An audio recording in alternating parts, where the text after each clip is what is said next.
Muy buenos días, queridos hermanos. Hoy es el día sábado 25 de septiembre y seguimos en la lectura bíblica McShane. Hoy vamos a leer 2 Samuel 21, Gálatas 1, Ezequiel 28 y el Salmo 77. La reflexión de Por amor a Dios, volumen 1, viene de Gálatas capítulo 1. Las primeras líneas de las cartas de Pablo suelen estar estructuradas con gran cuidado. La forma más sencilla de las epístolas en la Grecia antigua era de mí para ti, saludos, por lo general seguido de alguna declaración de gratitud y luego el cuerpo de la carta.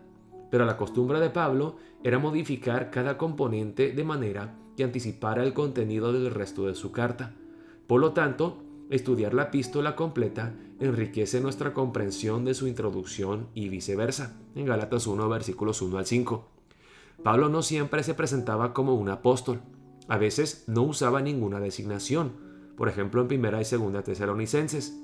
En otros casos se refería a sí mismo como siervo, como en Romanos capítulo 1. Aquí es Pablo apóstol, porque algunas personas estaban atribulando a los cristianos gálatas con un evangelio diferente, que en realidad no era evangelio en absoluto, versículos 6 al 7. Y para ello tuvieron que minar la autoridad de Pablo y descartarlo por ser, como mucho, una imitación de un apóstol. No es así, dice Pablo, no solo es apóstol, sino que lo es o por investidura ni mediación humanas, sino por Jesucristo y por Dios Padre. Su apostolado no estaba sujeto a un mediador, como si hubiera sido comisionado por la iglesia de Jerusalén o por algún apóstol individual de primera clase allí. Más bien, fue enviado por Jesucristo, basado en su experiencia en el camino a Damasco, de ver a Jesús mismo resucitado y exaltado, y por Dios el Padre. Pablo además se refiere a Dios el Padre como el que levantó a Jesús de entre los muertos. Pablo había visto al Jesús levantado y resucitado.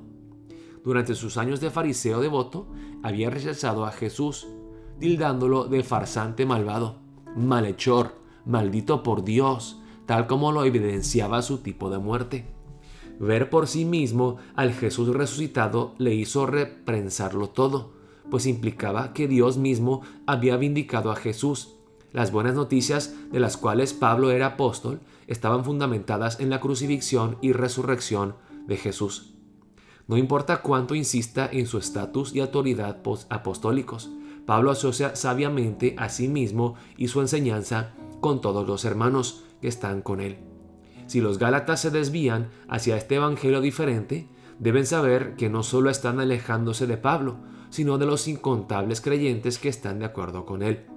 En vez del tradicional saludo jairén, Pablo usa la palabra cristiana gracia, charis, y el saludo judío paz, shalom en hebreo, y fundamenta estas bendiciones en la muerte sustitutoria del Señor Jesús, versículos 3 al 5, y no en una relación particular con la ley de Moisés. Sorprendentemente, Pablo obvia la sección de gratitud e inmediatamente entra a su reprensión asombrado por la inminente deserción de sus lectores. Si bien no es frecuente, hay ocasiones en las que una reprimanda no puede esperar.